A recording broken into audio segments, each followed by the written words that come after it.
Alright guys, at the risk of sounding like the one lonely farmer, which I'm not trying to do, wanted to bring you a video on a Worksaver post driver. Just thought this was the best way to get the information out there to everybody.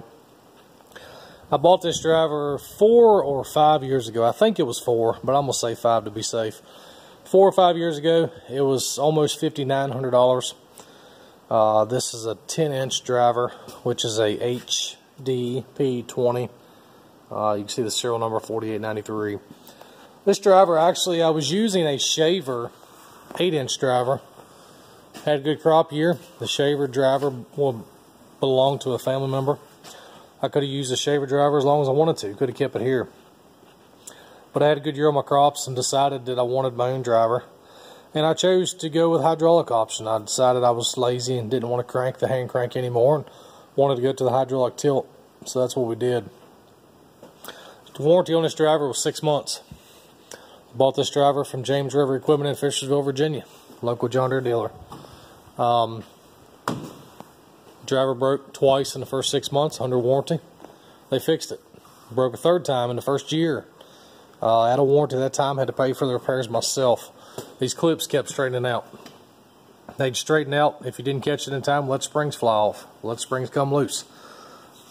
This third set of clips, they told me on this set of clips that they actually put a heavier clip in. I don't know if they were just trying to make me feel better or if they actually did it.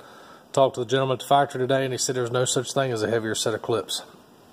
So, who knows?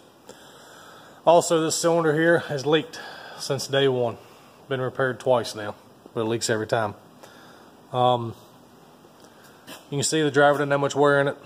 There's not a lot of grease in there. That may be, I'm sure that's my fault. That's what's wrong with the driver. That's why it's flying apart, whatever. I normally put 10 or 12 pumps of grease in there every time before I go to the field. I guess you can over-grease things. I don't know. I grease it. I just don't want a sloppy mess everywhere like I've already got because of leaking cylinder. But anyway, we were driving post the other day with this driver. The bracket right there, this bolt broke. When that bolt broke, it was chaos. The driver was going up on the upstroke when the bolt broke. Of course, let the spring come up. The bottom broke off the spring. This green insulator was in the middle of the spring. That landed out in the field about 50 to 75 feet away from me. I didn't even know that it had come out until after I shut the tractor off and looked around and realized that piece had came out. I don't know. I'm disappointed in this driver.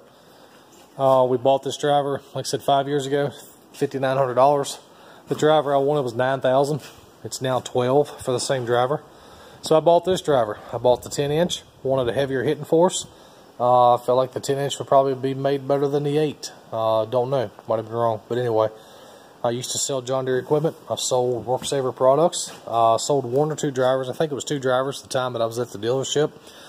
I decided to buy this driver when I was farming full-time and left the dealership. But I ended up deciding to buy this driver because I felt like it was a decent buy. I thought it was going to last me, you know, basically for a lifetime. It should have. But the driver's been a real piece of shit. Called the factory today. I think the gentleman's name was Tim. I was pretty aggravated when I talked to him. So it may not have been his name, but I talked to him. Basically what I got out of him was the warranty was 6 months. You should have called me sooner. It is what it is. Sorry about your luck. Glad we got your money. You're stuck with this piece of shit. They're not willing to send me a new spring, new clips. Not willing to buy the driver back, which is what I'd really like to see happen. I personally think the driver needs to be scrapped. It's definitely been a safety concern. Don't know that I'd really want anybody else around me while I'm driving post with things that have happened to this thing. I'm not trying to over-exaggerate that. But when you've got a fiberglass insulator flying out of the center of the spring, that's about 4 foot tall, somebody could definitely get hurt. Not to mention the springs break, the clips come loose, the bolt broke, whatever.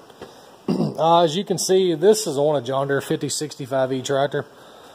I'm sure you can put on a bigger tractor. This is just my choice. It's low to the ground, easy to get on and off of. The tractor's filthy. Just came out of the turkey house the day before I put this driver on it. But this is the only tractor this driver has been on since new. With the hydraulic tilt option, you've got to choose open center or closed center hydraulics instead of for open center. This is the only open center tractor that I have. So yeah, here's what it is. You can see the driver hasn't been used a whole lot. Still got paint everywhere. It's not in bad shape. This handle here broke off already. I swapped it out. Don't know why. It actually broke one day while I was driving a post. Broke off in my hand. You know, you get a habit. You just mindset. The harder you push the lever down, the harder the post drives, I guess. But I've caught myself pushing down hard a time or two.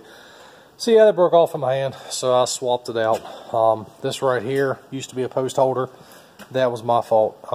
I unhooked this post driver on a concrete floor the first day that I got it, thinking it would sit upright. Came back to the barn a little bit later. It had fallen over against the wall, that wall right there.